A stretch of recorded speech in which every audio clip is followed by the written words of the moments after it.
Hey, what's up guys, I'm Styler, and in this video I'm going to review the Ulefone Mix in blue that currently goes for around $140 or 120 euro. So without any further ado, let's start the video. It seems that all the companies now release a so-called tri-bezel-less phone, where the design obviously is inspired by the Xiaomi Mix. Ulefone are a bit late out with their model, as we are now in the end of 2017, but as you say, better late than never. So we have the MediaTek 6750T, which is an Octa core CPU clocked at 1.5 GHz. Front Corning Gorilla Glass 3. We also have 4 GB of RAM and 64 GB of internal storage. Out of this internal storage we have about 50 GB left. But you also have the option to install a micro SD card. The design is nice and compact, so we have a metal frame. We have a super shiny but beautiful curved back made of plastic, which really is a fingerprint magnet, so this will unfortunately not be resistant to scratches. So I highly recommend you to use the included soft case. In the top we have a dual tone LED flash, and I must admit that this one could be a lot stronger. A dual rear camera setup with 13 megapixel, which is supported by a secondary 0.3 megapixel sensor. On the front we find a notification LED, which only seems to work in red. An 8 megapixel front facing camera with face beauty mode. And a good 5.5 inch HD display with the resolution of 1280 by 720 pixels. And last, a front fingerprint scanner. The quality of the front camera is just what I would call okay, as long as there is plenty of light. While in low light it very fast gets washed out and grainy, so don't expect too much. As for the screen, it's very vibrant and it doesn't look bad at all, but we do have some rather thick bezels. It is clearly not bezel free but bezel-less. And in the top forehead the bezel seems a few millimeters thicker, as Ulefone also implemented a real but also very good and loud ear speaker. The viewing angles are nice. The brightness is not extreme, but however for a phone in this price class okay. As for the sensitivity, it is good, but I do feel that Ulefone could still optimize this a little bit, so you can touch the screen in 5 places at the same time, and I haven't had any issues while typing or playing games. The phone supports double tap to wake and off-screen gestures. The front fingerprint scanner works good. I mean, like on most cheaper phones, it is not the fastest to wake and unlock, however it is accurate and it can be used. In the launcher it will also work as a back button, while the rest has to be done via some on-screen buttons. We also find a 3.5mm headphone jack that provides good quality with a lot of volume, and something we don't see on all phones today, so that's definitely a good thing. On the left we find the power and volume keys, which are solid and responsive. Moving to the bottom, we notice the antenna lines, something that looks like 2 speakers. However, we first have the microphone, then just some holes, a micro USB port, and then the built-in bottom speaker. The speaker quality is average and provides a good amount of volume.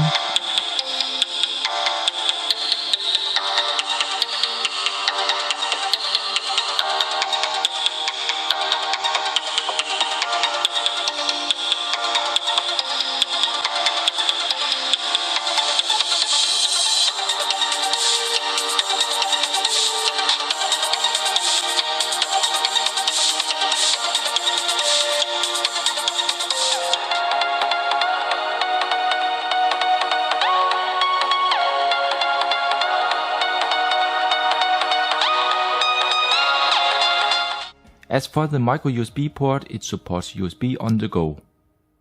So inside this phone we have a 3300 mAh battery. Not the biggest, but thanks to the HD display it is possible to get through a full day on one charge with about 4 to 5 hours of on-screen time, so the battery life could be better. And it unfortunately also does not support any kind of fast charging, which really is a shame. So a full charge will take around 2 hours. The phone is using a very simple looking camera app, but it does offer a lot of features and settings, like for example HDR mode, electronic image stabilization, 0 shutter delay, anti-shake and face detection. For a phone in this price range, the pictures turn out quite okay, with accurate colors. They are not fantastic and lack some detail, but for fast fun snapshots they can be used, while in video mode it looks rather washed out with very little detail. So don't expect anything special here.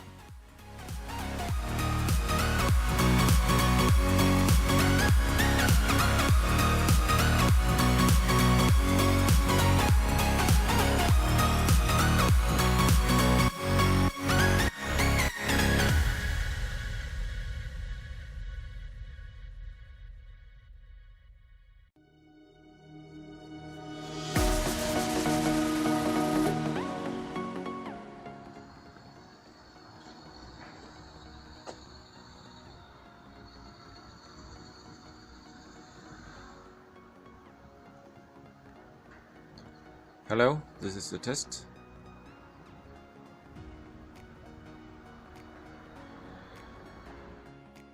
Regarding the GPS, it works and has support for cloners, but it is definitely not the fastest or best seen. The lock and fix was relatively fast, but the accuracy could be a lot better. As for the sensors, the phone is missing a real proximity sensor, so when you make calls it will turn off the display when you instead tilt the phone. This works good most of the time, but I did also experience times where it failed. It has a gyroscope sensor, ambient light sensor and compass, and the compass works fast and precise, and the same for 360 VR using Google Cardboard, so that's great to see. Moving on to the performance. The chipset used in this phone is on the low budget level, so the score is of course not the highest. In AnTuTu it scores close to 43,000, which is very normal for a MediaTek 6750T. It is not a high-end gaming phone, but games are still running good with only few frame drops, and titles like Asphalt 8 can be played with no issues. After a longer time of gaming it gets a bit hot around the camera on the back, normal but not bad at all. The phone is using Android 7 with support for split screen, multitasking is smooth and fast, and the launcher is very close to stock Android. It only comes out of the box with the Google apps pre-installed, so free of any kind of bloatware. The connectivity is good on this phone and it can connect to 3G, 4G and VoLTE LTE. Of course we also have dual band Wi-Fi 2.4 and 5 GHz and support for LTE band 20. So now it's time for my final verdict. So this is yet another cheap tri-bezel-less phone. It's not bezel-free but bezel-less, which basically just means that it has a smaller forehead. For the price you get a solid, beautiful looking compact phone with a notification LED. It is good for 3D games, has a fast gyroscope and compass sensor. It has loud clear sound from the earpiece and delivers good overall performance. On the bad side, it is missing a real proximity sensor. The GPS is not the most accurate. It only features a 720p HD display. Cameras are only average, and last, the battery life could be a lot better. But besides that, the phone is pretty average, and it is up against some other similar models like the Yumi Digi Crystal, Digi Mix and VK World Mix Plus. So what you are going to choose is up to you. All the different models have pros and cons, none of them are perfect. So if you have any questions, feel free to leave a comment below, drop a like if you enjoyed the video and subscribe for more. Thank you for watching this video and I hope to see you in my next one.